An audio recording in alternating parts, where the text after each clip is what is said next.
All right, so can machines actually be creative? It's like this question that's been around forever, right? Yeah. But now with AI, like Del Rissier spitting on these crazy visuals and GPT writing whole stories, it feels, I don't know, different, you know? Absolutely. Yeah. And, you know, our listeners sent in a bunch of articles on exactly that. It's a hot topic for sure. So they seem to be really into this idea of AI and creativity, like wrestling with it, you know? So let's do a deep dive into it, shall we? Let's unpack it. Yeah, let's unpack it. Okay, so first things first. A lot of artists like straight up push back against this whole AI as creative thing. Yeah, I can see that. They say, like, real creativity has come from human experience, you know? Right. Emotions, struggles. Yeah. That spark of inspiration, that human element. Totally. It's about intent, right? Intent. Like a painter pouring their heart onto a canvas, a musician channeling, I don't know, their joy into music. They're questioning if an algorithm, even one as smart as these, can really, truly replicate that depth of feeling. It makes sense. You know, I was reading one of these articles, and there was the sculptor. Right? Okay. Yeah. And their quote, it just like stuck with me. They said, "My art, it's like a conversation with my materials, born from years of, you know, struggle and discovery." Wow. Can an AI, they said, can an AI really have a conversation like that? Yeah, that's a good point. And then there's the whole originality thing, right? Right. AI, Yeah. it learns from these massive data sets, tons of art and music and books and everything. Yeah. And some artists, they're worried, you know, I get it. that AI might just end up like a super copycat. Yeah. Just remixing stuff without actually coming up with anything truly new. Like a sophisticated remix. Yeah. Exactly. But on the other side, you've got the developers making these AI systems. Yeah, the folks building the whole thing. And they've got some pretty strong counter arguments. Oh, yeah, for sure. They're looking at what the AI is actually producing. Right. Right? Those crazy DALL-E images, the stories GPT is spinning. Yeah.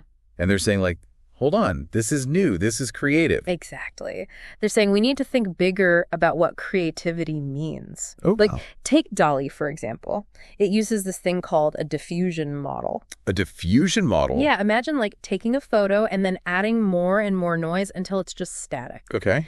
Static. And then you teach an AI to reverse that. So DALL-E takes a bunch of static and then, based on what you tell it, makes a brand new image. So it's not copying stuff it's seen before? Nope, not at all. And then you got GPT. GPT, yeah. It uses a transformer architecture, which is a whole other thing. Right. But basically, it can understand and use language in a way that feels, you know, almost human. And, I mean, you see the results. One of the articles you sent, GPT-3, wrote this short story. Oh, yeah. It was supposed to be like Hemingway. Okay. And it was spot on. I've seen some of those. It's kind of eerie, right?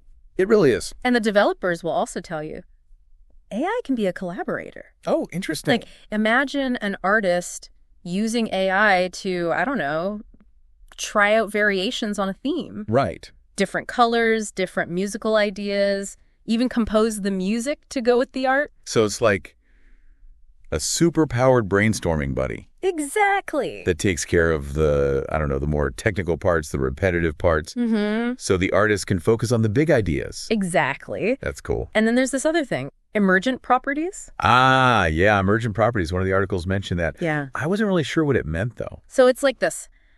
Sometimes AI systems, they do stuff that no one programmed them to do. Really? Like totally unexpected stuff. So it surprises even the people who built it. Even them, yeah. Wow. There was this one case, this AI, it was trained on classical music. Okay. But then out of nowhere, it composed this piece and it had all these jazz elements in it. No way. Yeah. Like, where did that come from? Right.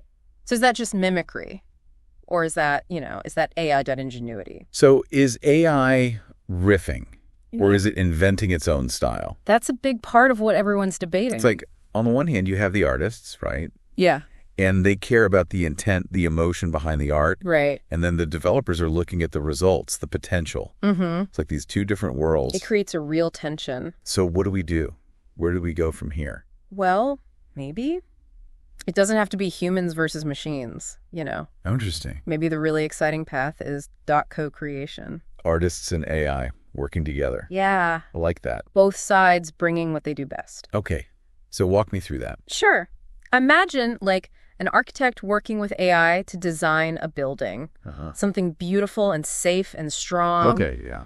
Or a filmmaker using AI for, like, mind-blowing visuals. So it's less about AI replacing artists and more about teaming up. Exactly. Reaching new heights together. And who knows? What? Maybe working together like that, Yeah.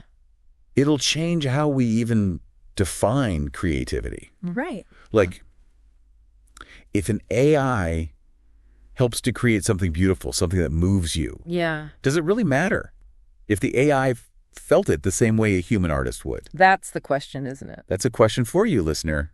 Something Yeah. to think about. Definitely something to ponder. Yeah. This whole AI thing, it really makes you think. It really does. It changes everything. Absolutely.